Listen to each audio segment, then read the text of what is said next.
Here's your host, Alex Garrett. Ladies and gentlemen, you could have been anywhere in the world tonight, but you're here with us in New York City. Are you ready? I know I am. Hey, I'm Alex Garrett, your host for this episode and everything Alex Garrett Podcasting. And this podcast specifically focuses on topics that should be trending. And, well, you know what they say, right? Oh, if the shoe fits, wear it. Well, that line means so much to me. Find out why next on Alex Garrett Podcasting, where we wear that shoe proudly.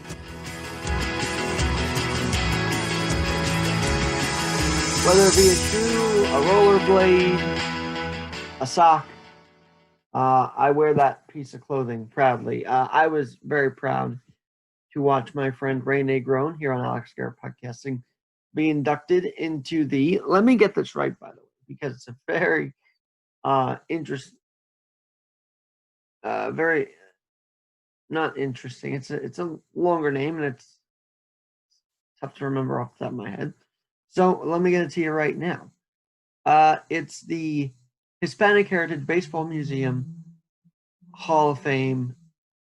And so Renee Grown, a leader in the Bronx, a Yankee special advisor, the man who was literally, the timing is godly. That timing of George Steinbrenner sweeping him up off the street after he graffitied and taking him into the Yankee family, that's divine timing on the Sunday pod.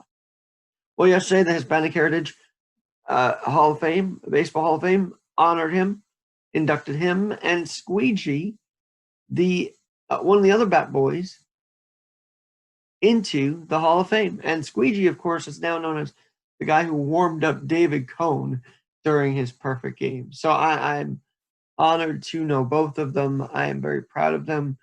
And great meeting Miss Rachel Barcelona, Barcellona. She is Miss Tampa, actually. And she has autism. Well, I'm hoping to get her on the show soon enough. And it was great to just see the crew up there. And it was fun to bring my dad up, in this pandemic with everything going on around us, to still have the cluster, the immediate family after losing my Aunt Miriam, but to have the cluster here in New York here with me, it means so much. And I wake up grateful every day for it. My mom, my stepdad, Vic, my dad, sister, Abby, and my friends and family, to have that and my cousins all on Island, to have my aunt in Long Island as well, aunt in California, to wake up and know that they are living through this is still very special and very grateful. To live through a pandemic, by the way, on a day like today, where I am 28 years old and 11 months, some might say I'm 28 and 11 months old, depending on the day. But for me to now survive through a pandemic, it's not over. I keep thinking it's over, talking like it's over. It's not. So be safe. But to work through this pandemic, to be living through it, that's a godly feeling. And it's something that I don't take for granted. And it's taking for granted is something I'm going to talk about in just a second. How many years did we go to Yankee Stadium and we love it and not take it for granted? Well, on that hallowed ground yesterday, I felt the spirit of George Steinbrenner and Hank. We did lose Hank this year in his early 60s, by the way, really young. But I felt their spirit as Ray was honored. I looked at the facade, that piece of the bridge that used to be up at the Yankee Stadium outfield wall, above the outfield. I looked at that. I looked at the bat behind me, and I thought to myself, these are the physical memories. But what's on this hallowed ground, the old Yankee Stadium where Renee Grown was honored, is so spiritual and so spirited. And it's a spirit that we live on within ourselves because they stay with us. The spirit of George Steinbrenner, the spirit of Hank Steinbrenner, if you're part of the Yankee family, lives on.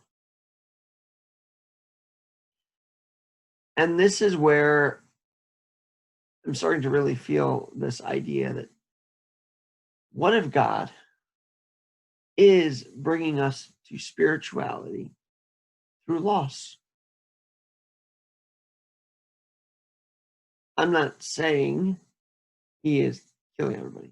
Don't get me wrong. I'm saying, though, when people's time has been dramatically cut short or has come to cross over, the people that feel this loss, and I especially always talk about the spirit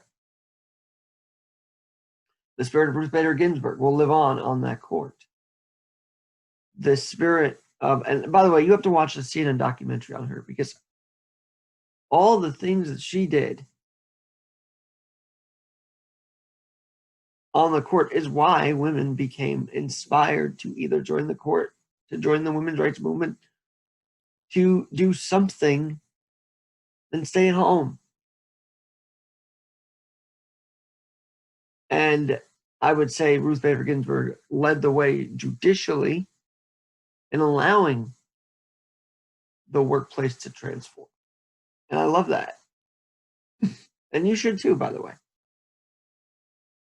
And so, and she was a constitutionalist. How much of a constitutionalist was she? I'll get into that in a minute.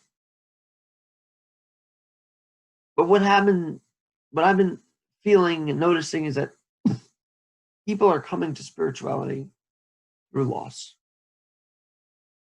because they realize that the human spirit is always there with us.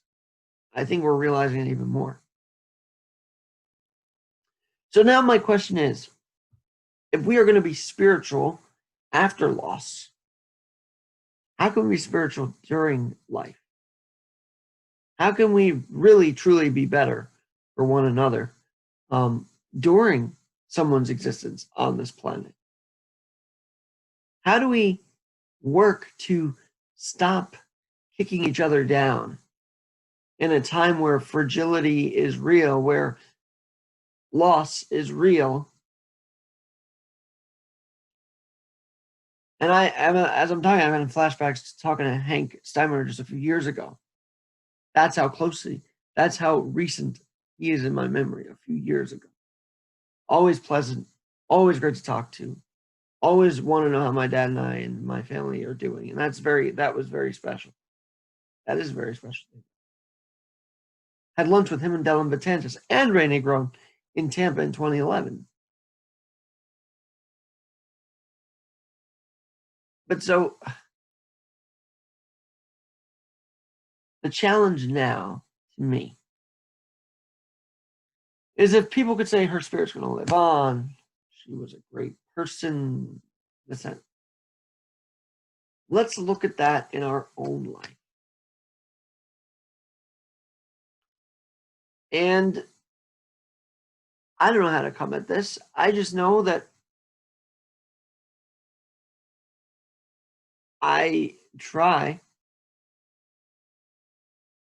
and not take for granted any of the people around me, and know that everyone is vulnerable.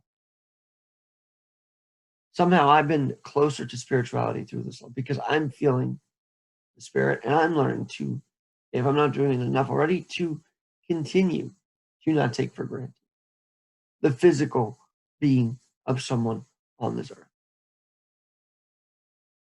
But in the news, in life, people still get taken, for granted.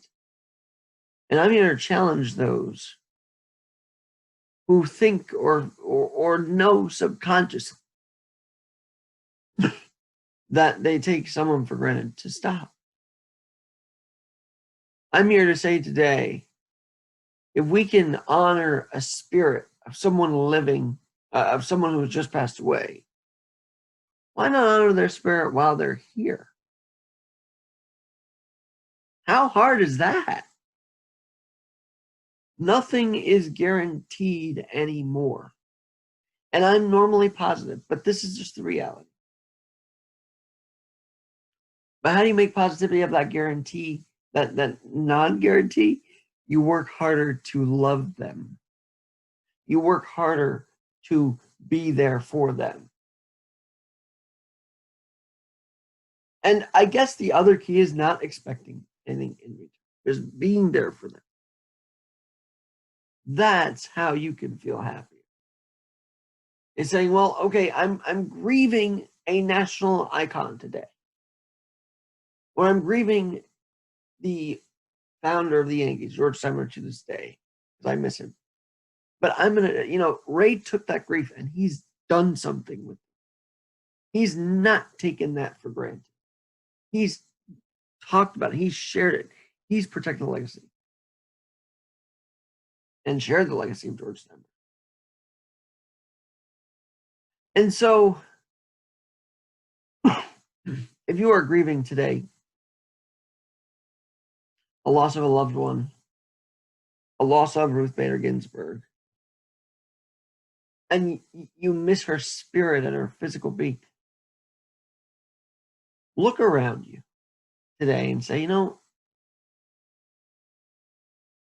even in this pandemic, in this quarantine, I'm still not taking the people I love. I've not worked hard enough to show them that. Come at it from that perspective. Because when you start really enveloping yourself in family and not worry about the external factors out there, you really become happier. Because you're with the ones you love. And you're not like that song, Cats in the Cradle. It's a great song. But you're not saying, well, son, I don't know when, I'll be back later or whatever. You're not saying to someone anymore. When you decide to say, well, if I can mourn the life, the spirit, and the loss, the physical loss of someone, I too then can say, those around me that are still here, I'm going to not take them for granted. I'm going to love on them. I'm going to be there for them the best I can. That will make you 1,000% happy. So I can't wait today, if I get to touch with my dad, to watch the Giants and the Bears. There may not be a place open to watch because we don't really go out to eat. But at least I got my little phone and I can just plug in the Giants and Bears on my phone and we can continue the New York, Chicago watching tradition. It's something that my dad and I have done for years. So I'm excited about that plan. But the funny thing about that, if I can digress for a second, is I originally was going to do my own thing or something. And I'm like, no, wait a minute. It's the Bears. It's the Giants.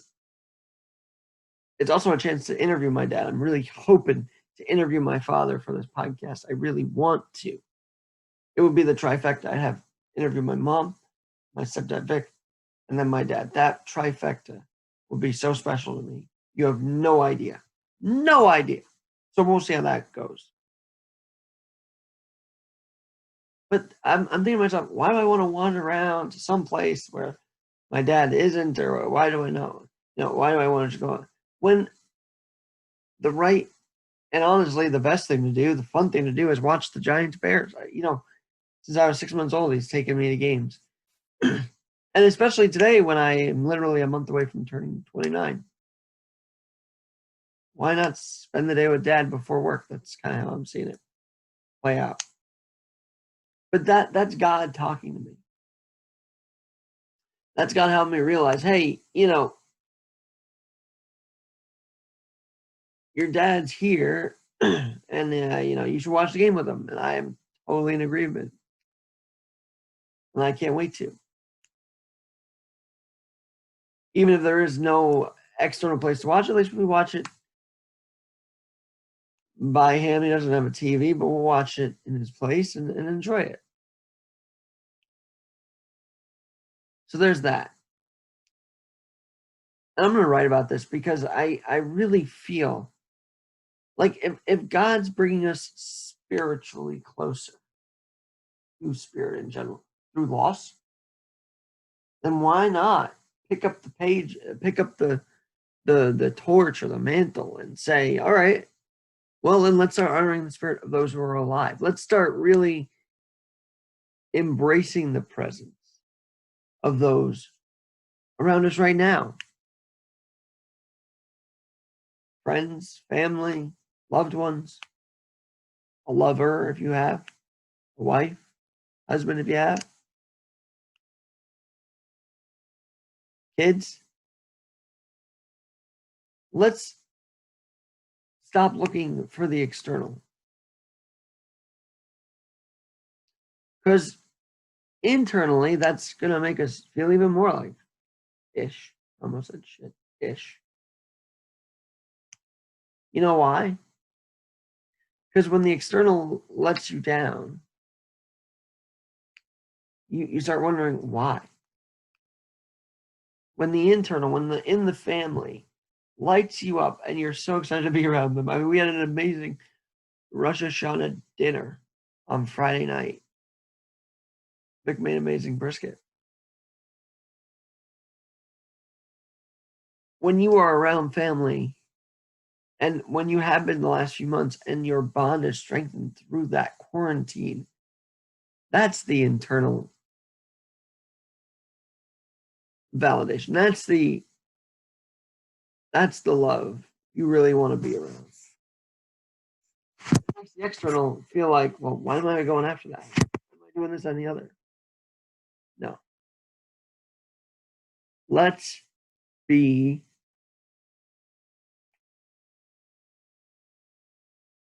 the ones to not say, well, I'm sad that she or he is gone. Let's be the ones that say, I am so glad of the time I got to spend with my family, with my friends, with my loved ones. And keep your word to them. That's the other thing about it. Keep your word. And let me tell you, the more you grow with family, you will find that stable partner you look for.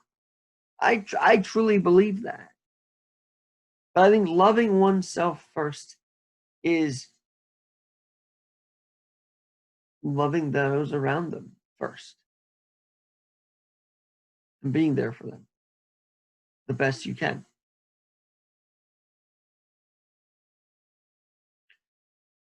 And then one other thought I had today about RBG. She actually took a lot of time in the CNN documentary about her. They highlight a lot of things.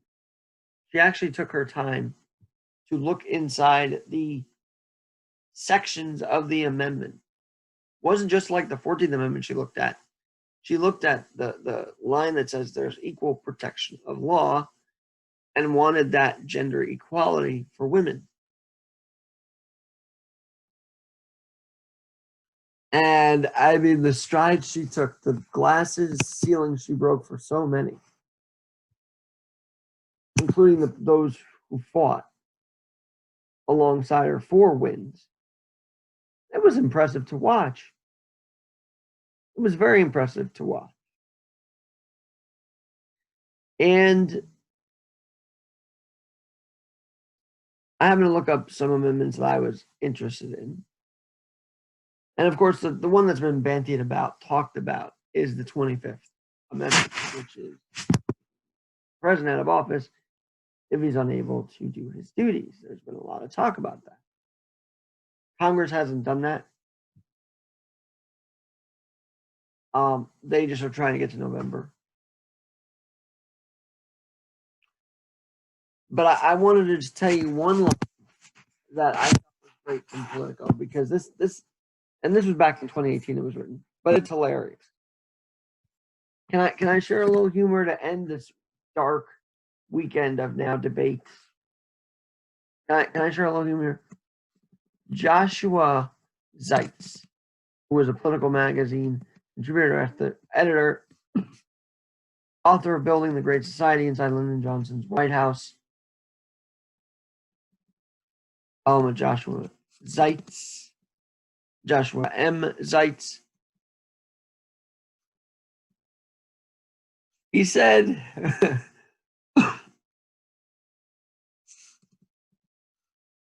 the framers of the Constitution agreed that it could be invoked to remove a president who suffered mental illness that led them lapse into a state of delusion or unreason, but not a president who already demonstrated those traits when the people in their wisdom elected into office. Okay, so he digs at Trump. But I think this is hilarious. This next line. It didn't occur to Congress that Americans might need an amendment to protect themselves from their own point. The snarkiness that he wrote that with, the utter sarcasm it feels like he wrote that with. Oh man, that was a good line. It didn't occur to Congress to protect us from our own poor judgment.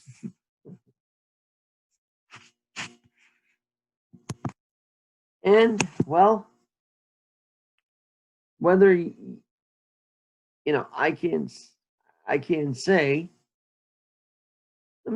say, sometimes I feel like people who vote for Trump didn't inform themselves enough. I tried to vote with information. I'm trying to vote for information now. In fact, that is one of the key parts of this election. Underneath the debate is going to truly be informing each other and informing one another. And how do we do that? We do that through dialogue. Ruth Bader Ginsburg dissented so many times. She didn't even want to be a dissenter on the court, but she ended up being so. Because she wanted to have that dialogue of, yes, we're not going to stand for this right now on the Supreme Court. But in our own lives, as the election comes closer, maybe her passing inspires us to dissent, to have dialogue, to literally make our own oral arguments, but at the same time, listen.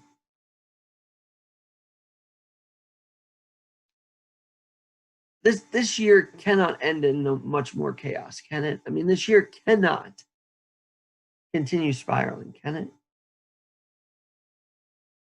So stay informed, stay up to date, stay with it. She was informed. And I would say those who say, oh, Trump's just on the other, inform yourself on what he's actually done.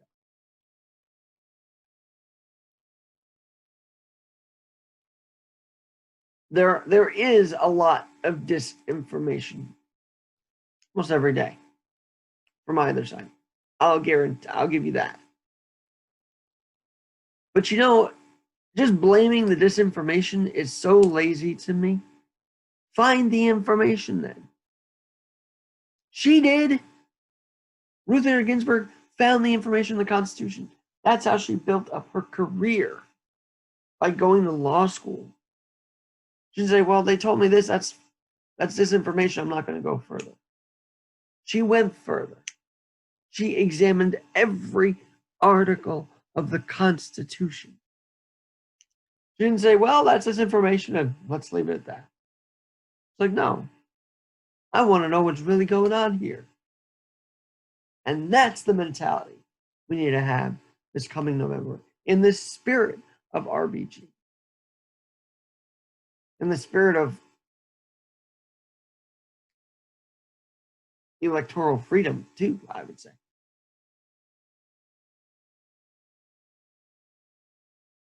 Well, I hope this has been good. I feel like I'm missing something, to be very real with you, but I can't figure out. I just know that my main point today is, yes, God is bringing us toward spirituality through loss, which means God can bring us closer to spirituality through life as well.